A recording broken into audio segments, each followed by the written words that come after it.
সারাটা জনম ভৈরা আপনাদের কারো যদি কিছু বলার থাকে দাঁড়াবেন, আমি চুপ থাকবো।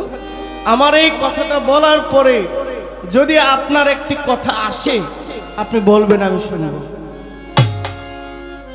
সারাটা জীবন ভৈরা বিভিন্ন ওয়াজ মাহফিলে বাজেন না, বলে যে আপনারা মাজারে টাকা দিয়েন না, মাজারে টাকা দেওয়া হারাম, মাজারে দান করা হারাম, মাজারে পয়সা দেওয়া হারাম, মাজারে দান বাক্স দিয়ে টাকা দেওয়া হারাম হারাম।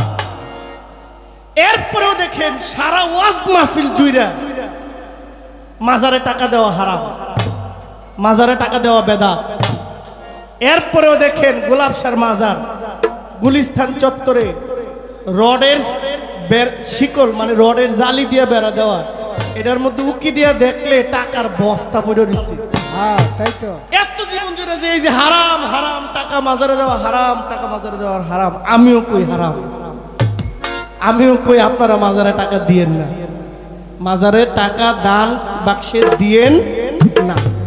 আমি বইলা গেলাম দিয়েন না। এত বছর আমাদেরকে শিখাইতেছে মাজারে টাকা দেওয়া হারাম, দিয়েন না। আচ্ছা তাইলে ওই মাজারের এই চুক্তি দিয়ে চাইলে এই দেওয়ালের ভিতরে টাকার বান্ডিল সুন্দর এই টাকা দেয় কে? আপনি তো সমাজকে শিখাইতেছেন মাজারে টাকা দেওয়া হারাম, তাহলে এই পাগলের মাজারে টাকাগুলো দেয় কে? কেন দেয়?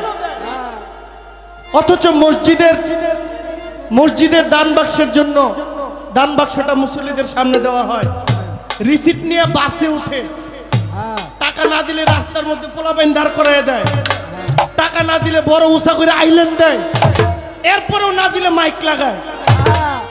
আমি বলছি না যে মসজিদে দিয়েন না, দেন, মসজিদে দেন, মাজারে তো খুঁজে না, দান বাক্স দিয়ে রাখছে, আপনার ইচ্ছা হইলে দিবেন, ইচ্ছা না হইলে দিবেন না।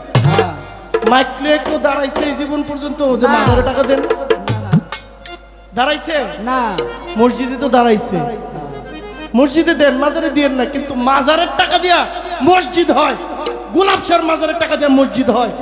এই মসজিদের মিনারে দাঁড়ায় কয় মাজারে টাকা দেওয়া হারাম।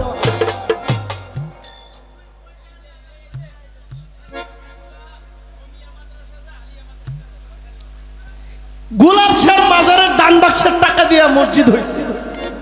এই মসজিদের মেহরাবের মধ্যে ইমাম সাহেব ফতোয়া দিচ্ছে মাজারে টাকা দেওয়া, তাইলে এই মসজিদটা হইলো তো গোলাপশার মাজারের পাগল ফকিরের টাকায়, তাহলে হারাম টাকায় হইলো না মসজিদটা?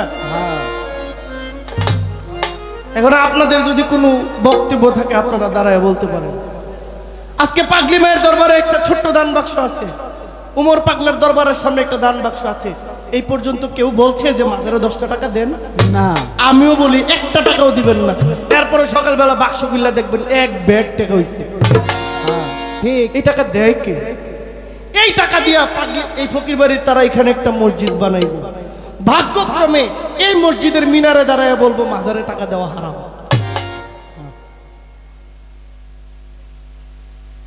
তাহলে যাদের ভিতরে প্রেম আছে, আপনার মাইকে বলা কথা তারা কেউ শুনবে না, তারা মাজারে দান করবেই। অসংখ্য পাগল ফকিরের খাবার মিলে মাজারের মধ্যে। আপনার দরবারে খাবারের জন্য গেলে আপনি লাথি দিয়ে ফালায় দেন, একটা পাগলের দরবারে আসলে তারে লাথি দিয়ে ফালায় দেয় না, তারে টেবিলের মধ্যে নিয়ে আরাম করে বসে খাওয়ানো হয়। পাগলদেরকে তুচ্ছ ভাববেন না, পাগলদের নিন্দা করবেন না, পারলে জড়ায় ধরবেন, না পারলে তাকে আস্তে করে তার কাছ থেকে কাইটা যাবেন, পাগলকে আঘাত করবেন।